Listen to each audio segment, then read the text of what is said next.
વરુથીની એકાદશીના દિવસે દરેક લોકોએ આ એક વસ્તુ ખાવી જ જોઈએ. ભલે ગમે તે થઈ જાય પણ વરુથીની એકાદશીના દિવસે તમારે આ એક વસ્તુ ખાવી જ જોઈએ. જે લોકોના ઘરમાં વરુથીની એકાદશીના દિવસે માત્ર આ એક વસ્તુ ખાવામાં આવે છે તેમના ઘરમાં આખું વર્ષ સુખ સમૃદ્ધિ આવે છે. મિત્રો, આ વર્ષે 24 એપ્રિલ 2025 અને ગુરુવારે ચૈત્ર મહિનાની કૃષ્ણ પક્ષની એકાદશી છે. આ વખતે વરુથીની એકાદશી પર ખાસ રીતે બે શુભ યોગો રવિ યોગ અને સર્વાર્થ સિદ્ધિ યોગ રચાઈ રહ્યા છે જે આ દિવસને વધુ શુભ બનાવે છે. તમે આ એકાદશીના દિવસે લાડવા, પેંડા કે પછી બરફી ભલે તમે ખાઈ ન શકો પણ આ એક વસ્તુ ખાવી જ જોઈએ. માતા લક્ષ્મીજીના આશીર્વાદથી તમારા ઘરમાં એટલી સુખ સમૃદ્ધિ આવશે કે તમે તેને સંભાળી શકશો નહીં. આપણા હિન્દુ ધાર્મિક શાસ્ત્રોમાં એકાદશીનું મહત્વ વધારે માનવામાં આવે છે કારણ કે આ એકાદશી ચૈત્ર મહિનામાં આવે છે, તેથી આ એકાદશીનું મહત્વ 1000 ગણું વધી જાય છે. અને આવો દિવસ આખા વર્ષમાં માત્ર એક જ વાર આવે છે જે કોઈ એકાદશીના પવિત્ર દિવસે માત્ર આ એક વસ્તુ ખાય છે. તો માતા લક્ષ્મીજી અને ભગવાન શ્રી હરિ વિષ્ણુજીના આશીર્વાદથી એટલી સુખ સમૃદ્ધિ આવશે કે તમે તેને સંભાળી શકશો નહીં. સાથે અમે તમને એ પણ જણાવીશું કે ગમે તે થઈ જાય પણ વરુથીની એકાદશીના દિવસે ઘરે આવું ભોજન ક્યારે ભૂલથી પણ ન બનાવવું જોઈએ અને ન તો તેને ખાવું જોઈએ, નહીંતર આખું ઘર અને પરિવાર બરબાદ થઈ જાય છે. તેમજ આ વિડીયોમાં જાણો કે 24 એપ્રિલ 2025 ગુરુવારે વરુથીની એકાદશીના દિવસે તમારે શું ખાવું જોઈએ જેથી તમારા જીવનમાં ભગવાન શ્રી હરિ વિષ્ણુજીનો આશીર્વાદ હંમેશા બન્યો રહે. આ વિડીયોમાં અમે તમને એ પણ જણાવીશું કે આ વરુથીની એકાદશીના પવિત્ર દિવસે કયા 3 કામ ભૂલથી પણ ન કરવા જોઈએ. તમારે એકાદશી પર આ 3 કામ ક્યારેય ન કરવા જોઈએ. જે કોઈ વ્યક્તિ ચૈત્ર મહિનાની આ એકાદશીના દિવસે આ 3 કાર્યો અજાણતા ભૂલથી પણ કરે છે તેનું જીવન બરબાદ થઈ જાય છે. આ સાથે અમે તમને એ પણ જણાવીશું કે જો તમે 24 એપ્રિલ 2025 ગુરુવારના દિવસે આ વસ્તુઓનું દાન કરશો તો તમારા ઘરમાં ક્યારેય સુખ સમૃદ્ધિની કમી રહેશે નહીં. તો મિત્રો, આ બધી જ માહિતી જાણવા માટે આ વિડીયોને અંત સુધી જોતા રહેજો. ઘણા લોકો એવા હોય છે જે વિડીયોને અધવચ્ચે છોડીને જતા રહે છે અને વિડીયોને કાપીને જુએ છે. પછી આવા વ્યક્તિ જીવનમાં ક્યારેય સફળતા મેળવી શકતા નથી. તેથી વિડીયોને અડધો છોડીને ન જતા આ સંપૂર્ણ માહિતી જાણીએ તે પહેલા કોમેન્ટ બોક્સમાં જય માં લક્ષ્મી અને તમારા કુળદેવીનું નામ જરૂરથી લખજો. સાથે આ વિડીયોને લાઈક કરી ચેનલને પણ જરૂરથી સબસ્ક્રાઇબ કરજો કારણ કે 150 વર્ષ પછી આ ચૈત્ર મહિનાની કૃષ્ણ પક્ષની એકાદશી આવા શુભ સમયમાં આવી રહી છે. અને હિન્દુ ધર્મના લોકો માટે આ એકાદશી શ્રેષ્ઠ માનવામાં આવે છે અને આ દિવસે કરવામાં આવેલા કોઈ પણ ઉપાય ક્યારેય વ્યર્થ જતા નથી. એટલે કે તે હંમેશા લાભ પ્રદાન કરે છે. ચૈત્ર મહિનાની કૃષ્ણ પક્ષની એકાદશી વર્ષમાં ફક્ત એક જ વાર આવે છે. તેથી જ તમારે આ એકાદશી પર માતા લક્ષ્મી અને ભગવાન વિષ્ણુની પૂજા કરવી જ જોઈએ. અને એક એવો ખાસ ઉપાય છે જે અમે તમને વિડીયોમાં છેલ્લે જણાવેલો છે. એટલા માટે તમારે આ વિડીયો અંત સુધી જોવો જ જોઈએ. ચાલો હવે તમને ચૈત્ર મહિનાની આ એકાદશી વિશે થોડી માહિતી આપીએ. આ વખતે 2025માં વરુથીની એકાદશી વિશે લોકોના મનમાં મૂંઝવણ છે કે પૂજા કેવી રીતે કરવામાં આવશે, શુભ મુહૂર્ત કયા સમયે છે, આ દિવસે શું ખાવું જોઈએ અને શું ન ખાવું જોઈએ. આ વિડીયોમાં અમે તમારી બધી મૂંઝવણ દૂર કરીશું. સંપૂર્ણ માહિતી માટે તમારે ફક્ત આ વિડીયો સંપૂર્ણ જોવો પડશે. આજે આપણે આ વિડીયોમાં આ બધા પ્રશ્નોના જવાબ જાણીશું. ચાલો સૌપ્રથમ તમને જણાવીએ કે ચૈત્ર મહિનાની કૃષ્ણ પક્ષની એકાદશીના દિવસે કયા કામ ભૂલથી પણ ન કરવા જોઈએ. આ દિવસ ખાસ ધ્યાન અને ભક્તિ સાથે ઉજવવામાં આવે છે, તેથી કેટલીક બાબતોનું ધ્યાન રાખવું ખૂબ જ મહત્વપૂર્ણ છે. એકાદશીના દિવસે વાળ અને નખ કાપવાનું પણ ટાળવું જોઈએ. આ દિવસ પવિત્રતા અને ભક્તિનો છે અને આ દિવસે શરીરના કોઈ પણ ભાગને કાપવાથી આ પવિત્રતા તૂટી શકે છે. એકાદશીના દિવસે તુલસીના છોડની પૂજા કરવાનું વિશેષ મહત્વ છે, પરંતુ તુલસીના પાન આ દિવસે ભૂલથી પણ ન તોડવા જોઈએ. જો તમે ભગવાન શ્રી હરિ વિષ્ણુને તુલસીના પાન ચડાવવા માંગતા હો તો એક દિવસ પહેલા તુલસીના પાન તોડીને ભગવાન વિષ્ણુને અર્પણ કરી શકો છો. એકાદશીના દિવસે ચોખા ખાવાનું સંપૂર્ણપણે પ્રતિબંધિત માનવામાં આવે છે. ધાર્મિક માન્યતાઓ અનુસાર ચોખા ભગવાન વિષ્ણુના રોમમાંથી ઉદ્ભવ્યા હોવાનું માનવામાં આવે છે, તેથી આ દિવસે ભાત ન ખાવા જોઈએ. એકાદશીના દિવસે સવારે મોડે સુધી સૂવાનું ટાળવું જોઈએ. આ દિવસનું મહત્વ શારીરિક અને માનસિક રીતે સજાગ રહેવાનું છે. તેથી આ દિવસે વહેલા ઉઠીને ભગવાન વિષ્ણુની પૂજા અને ભગવાનનું ધ્યાન કરવું જોઈએ અને તમારી ભક્તિને મજબૂત બનાવવી મહત્વપૂર્ણ છે. ધાર્મિક માન્યતાઓ અનુસાર એકાદશીના દિવસે કોઈની સાથે લડાઈ કે ઝઘડો ન કરવો જોઈએ. આ દિવસ શાંતિ અને સુમેળનો છે અને તેને શાંતિપૂર્ણ રીતે ઉજવવો ખૂબ જ મહત્વપૂર્ણ છે. ચાલો હવે જાણીએ કે ચૈત્ર મહિનાની કૃષ્ણ પક્ષની એકાદશીના દિવસે કઈ વસ્તુઓ ખાવી જોઈએ. આ દિવસે ઉપવાસ કરનાર વ્યક્તિએ પાણી, શિંગોડાનો લોટ, બટાકા, શકરિયા, સાબુદાણા, નાળિયેર, દૂધ, ફળો અને ગોળનું સેવન કરવું જોઈએ. આ વસ્તુઓ ઉપવાસ દરમિયાન કોઈ અવરોધ ઉત્પન્ન કરતા નથી. તે સાત્વિક છે. માંસાહારી ખોરાક સંપૂર્ણપણે ટાળવો જોઈએ કારણ કે તે ઉપવાસના હેતુ સાથે મેળ ખાતો નથી. આ એકાદશીના દિવસે શ્રેષ્ઠ વિકલ્પ ફળાહાર છે, જેમાં સફરજન, કેળા, દ્રાક્ષ, નારંગી, પપૈયા વગેરે જેવા તાજા ફળો ખાઈ શકાય છે. આ ફળો વિટામિન અને પોષક તત્વોથી ભરપૂર હોય છે અને શરીરને તાજગી પ્રદાન કરે છે.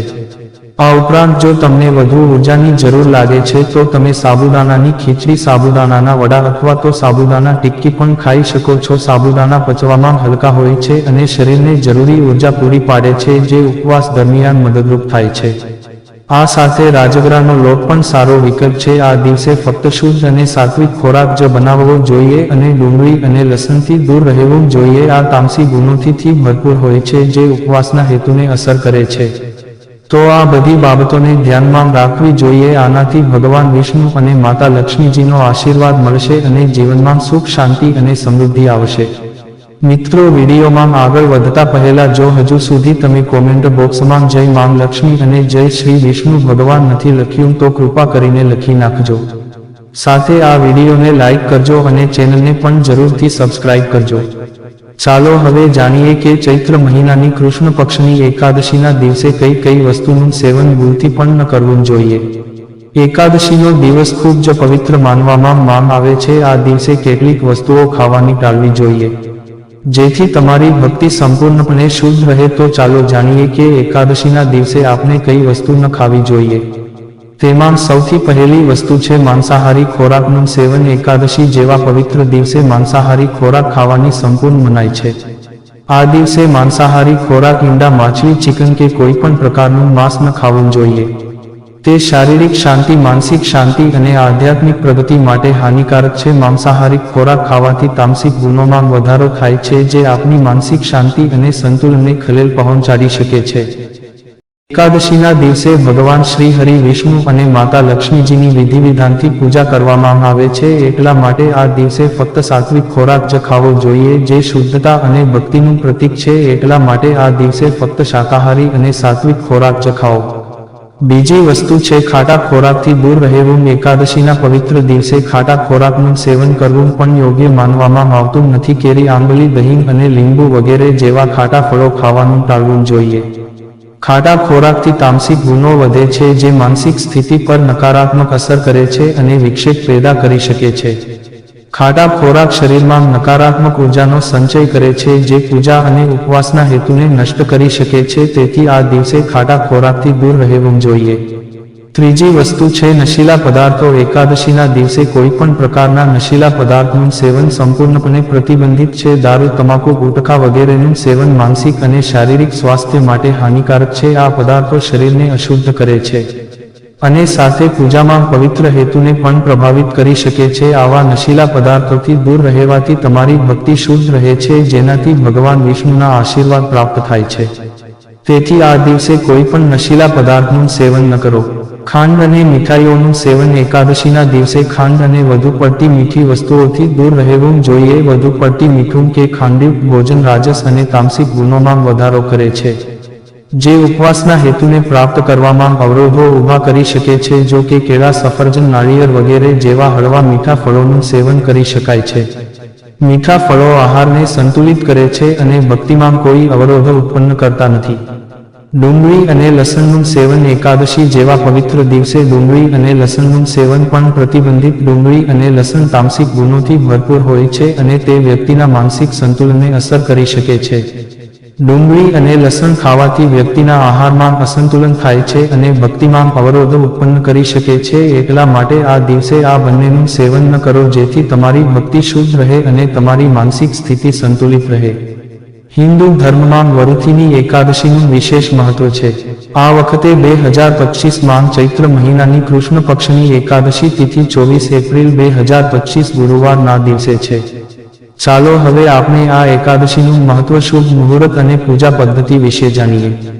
આ વખતે ચૈત્ર માસની શુક્લ પક્ષની એકાદશી તિથિ 23 એપ્રિલના રોજ સાંજના 4 વાગ્યે શરૂ થઈ રહી છે, જે તારીખ 24 એપ્રિલના રોજ સાંજે 4 વાગ્યાને 30 મિનિટે સમાપ્ત થશે. સનાતન હિન્દુ ધર્મમાં ઉદય તિથિનું વિશેષ મહત્વ છે અને ઉદય તિથિના આધારે એકાદશી તિથિ 24 એપ્રિલ 2025 અને ગુરુવારના રોજ મનાવવામાં આવશે. તો ચાલો હવે આપણે આ એકાદશીની પૂજા પદ્ધતિ વિશે વિગતવાર જાણીએ. એકાદશીનો ઉપવાસ ખૂબ જ પવિત્ર અને લાભદાયી માનવામાં આવે છે. આ દિવસે ભગવાન વિષ્ણુ અથવા તો શ્રીકૃષ્ણની પૂજા કરવામાં આવે છે. તો ચાલો આ વ્રતની સંપૂર્ણ પૂજા પદ્ધતિ વિશે જાણીએ, જેથી તમે તેને ભક્તિ અને શ્રદ્ધાથી પૂર્ણ કરી શકો. પરંતુ તેના પહેલા કોમેન્ટ બોક્સમાં જય શ્રી હરિ વિષ્ણુ ભગવાન જરૂરથી લખજો. આ એકાદશીના દિવસે સૌપ્રથમ બ્રહ્મ મુહૂર્તમાં વહેલા ઉઠીને સ્નાન કરવું જોઈએ. બ્રહ્મ મુહૂર્તનો સમય તાજગી અને ઉર્જા મેળવવાનો શ્રેષ્ઠ સમય છે. આ પછી સ્વચ્છ કપડાં પહેરો અને માનસિક અને શારીરિક રીતે પોતાને શુદ્ધ કરો. સ્વચ્છતાનું ખાસ ધ્યાન રાખીને ઘર કે મંદિરને સાફ કરો. હવે પૂજા સ્થળ તૈયાર કરો. લાકડાની ચોકી લ્યો અને તેના પર પીળા રંગનું કપડું પાથરો. પીળો રંગ ખાસ કરીને ભગવાન વિષ્ણુને પ્રિય છે. પછી તેના પર ભગવાન વિષ્ણુ અથવા તો ભગવાન શ્રીકૃષ્ણની મૂર્તિ સ્થાપિત કરો. હવે ભગવાનને પંચામૃતથી અભિષેક કરો. પંચામૃતમાં દૂધ, દહીં, ઘી, મધ અને ખાંડ ભેળવીને ભગવાનની મૂર્તિને અર્પણ કરો. આમ કરવાથી આપણને ભગવાનના આશીર્વાદ મળે છે. આ પછી ભગવાનને પીળા ચંદન, અક્ષત, પીળા ફૂલો અર્પણ. પૂજા દરમિયાન આ બધું ભગવાન વિષ્ણુ અથવા તો શ્રીકૃષ્ણને સમર્પિત કરવાથી તમારી શ્રદ્ધા અને ભક્તિ પ્રગટ થાય છે. પૂજા દરમિયાન એકાદશીની વ્રત કથાનો પાઠ કરો. આ ખૂબ જ મહત્વપૂર્ણ છે. આ ઉપરાંત વિષ્ણુ ચાલીસાનો પાઠ પણ કરો. વિષ્ણુ ચાલીસા વાંચવાથી ભગવાન વિષ્ણુનો વિશેષ આશીર્વાદ મળે છે અને જીવનની બધી મુશ્કેલીઓ દૂર થાય છે. હવે પૂજા પછી ભગવાનની આરતી કરવી જોઈએ અને તેમને પ્રસાદ અર્પણ કરવો જોઈએ. પ્રસાદ ચડાવતી વખતે તમારી ઈચ્છાઓની પરિપૂર્ણતા માટે હૃદયપૂર્વક ભગવાનને પ્રાર્થના કરો. ભગવાનની આરતી કરવાથી ઘરમાં સુખ અને શાંતિ રહે છે. હવે બીજા દિવસે સવારે ઉપવાસનું પારણ કરો. આ દિવસે ઉપવાસ અને ભગવાનની પૂજા કરવાથી વ્યક્તિને આધ્યાત્મિક શાંતિ મળે છે. ઉપવાસ પછી જરૂરિયાતમંદોને દાન આપો. આ દિવસે તલ, કપડાં વગેરેનું દાન કરવું ખાસ કરીને શુભ માનવામાં આવે છે. આ દાન દ્વારા ભગવાનના આશીર્વાદ પ્રાપ્ત થાય છે અને પાપોથી મુક્તિ મળે છે. મિત્રો, હવે જાણીએ કે આ પવિત્ર એકાદશીના દિવસે ગાયને કઈ વસ્તુ ખવડાવવી જોઈએ, જેથી આપના જીવનની તમામ સમસ્યાઓ દૂર થાય છે. ઘરમાં ગાય રાખવાથી વાસ્તુદોષો આપમેળે દૂર થાય છે અને ઘરમાં સકારાત્મક ઉર્જાનો વાસ થાય છે. જો તમારા ઘરે ગાય હોય તો દરરોજ તાજી રોટલી બનાવીને ગાય માતાને ખવડાવવી ખૂબ જ શુભ માનવામાં આવે છે. ધ્યાનમાં રાખો કે ગાયને ક્યારે વાસી રોટલી ન ખવડાવવી જોઈએ, કારણ કે તેનાથી ઘરમાં નકારાત્મક ઉર્જાનો સંચાર થઈ શકે છે. વાસી રોટલી ખવડાવવાથી તમારી મહેનત હંમેશા નિષ્ફળ જઈ શકે છે અને દુઃખના દેવતા તમારા ઘરમાં નિવાસ કરી શકે છે. તેથી દરરોજ તાજી રોટલી બનાવીને ગાયને ખવડાવવાનો પ્રયાસ કરો. જો કોઈ કારણસર રોટલી બચી જાય છે તો તેને બીજા દિવસે ના આપો, કારણ કે તે વાસી માનવામાં આવે છે. ગાયને હંમેશા તાજો અને સ્વચ્છ ખોરાક આપો. આ સિવાય જો ઘરમાં કોઈ ફળ કે શાકભાજી સડી જાય તો તેને ગાયને આપવાનું ટાળો, કારણ કે ગાયમાં 33 કરોડ દેવી દેવતાઓ નિવાસ કરે છે અને ગાયને જ્યારે તમે વાસી ખોરાક ખવડાવો છો તો તેનાથી આ દેવી દેવતાઓ ક્રોધિત થઈ શકે છે અને ઘરમાં સુખ સમૃદ્ધિ આવતી નથી. ગાય માતાને પ્રસન્ન કરવા માટે તમે લોટના 11 ગોળા બનાવી શકો છો. તેના પર હળદર લગાવી શકો છો અને પછી ગાયને ખવડાવી શકો છો. આમ કરવાથી તમારા બધા કામ સરળ બનશે અને તમારા જીવનમાં સુખ સમૃદ્ધિ આવશે. જો શક્ય હોય તો ગાયની 7 વાર પરિક્રમા કરો. આ તમારા જીવનમાં સફળતા અને ખુશી લાવશે. જ્યારે પણ તમે ગાયને રોટલી આપો છો ત્યારે તમે તેમાં થોડું હળદર અને ઘી ઉમેરી શકો છો. આનાથી તમારા જીવનમાં શુભ પરિણામો મળશે. ગાયને તાજી રોટલી ખવડાવવાથી અને તેનું સન્માન કરવાથી તમારા જીવનમાં સકારાત્મક પરિવર્તન આવી શકે છે, જેના કારણે તમારા બધા કામ પૂર્ણ થશે અને સુખ સમૃદ્ધિ આવશે. તો ચાલો હવે વરુથીની એકાદશીના દિવસે કરવામાં આવતા ચમત્કારી ઉપાયો વિશે જાણીએ. ધાર્મિક માન્યતાઓ અનુસાર વરુથીની એકાદશીના દિવસે તુલસીની પૂજા કરવી જોઈએ. ભગવાન વિષ્ણુને તુલસી અતિ પ્રિય છે. તુલસીમાં માતા લક્ષ્મીનો પણ વાસ હોય છે. સવારે તુલસીની પૂજા કરવી અને સાંજે તુલસી પાસે ઘીનો દીવો અચૂક કરવો જોઈએ. જો તમને ધન સંપત્તિ અને સુખ સમૃદ્ધિ મેળવવી હોય તો વરુથીની એકાદશીના દિવસે જ્યારે દીવો કરો ત્યારે તેની નીચે કેટલાક ચોખાના દાણા રાખી દો. જ્યારે દીવો ઓલવાઈ જાય તો તે ચોખાને લઈને લાલ રંગના કપડામાં બાંધીને તિજોરીમાં મૂકી દો. આમ કરવાથી જીવનમાં આર્થિક સંકટ નહીં આવે. એકાદશીના દિવસે ભગવાન વિષ્ણુની વિધિવિધાથી પૂજા કરવી જોઈએ અને પછી તેમની સામે બેસીને વિષ્ણુ સહસ્ત્રનામનો પાઠ કરવો જોઈએ. જો મિત્રો તમને અમારો આ વિડીયો પસંદ આવ્યો હોય તો લાઇક શેર સબસ્ક્રાઇબ કરવાનું ભૂલશો નહીં. આવા નવા વિડીયો જોવા માટે અમારી YouTube channel Gujarati Hindi motivational સ્ટોરીને સબસ્ક્રાઇબ કરો. બાજુમાં રહેલ બેલ બટન ક્લિક કરો તેથી તમને અમારા નવા વિડીયોની નોટિફિકેશન મળે. ધન્યવાદ. નોંધ: આ વિડીયોમાં આપેલી કોઈ પણ માહિતીની ચોકસાઈ અથવા વિશ્વસનીયતાની ખાતરી આપવામાં આવતી નથી. આ માહિતી જ્યોતિષ, પંચાંગ, માન્યતાઓ અથવા ધાર્મિક ગ્રંથો જેવા વિવિધ માધ્યમોમાંથી એકત્રિત કરવામાં આવી છે અને તમારી સમક્ષ રજૂ કરવામાં આવી છે. અમારો ઉદ્દેશ્ય માત્ર માહિતી પૂરી પાડવાનો છે. Gujarati Hindi motivational story YouTube channel તેની સત્યતા અને સિદ્ધ હોવાની અધિકૃતતા આપી શકતા નથી. કોઈ પણ રીતે તેનો ઉપયોગ કરતા પહેલા કૃપા કરીને સંબંધિત નિષ્ણાતની સલાહ અચૂક લેવી.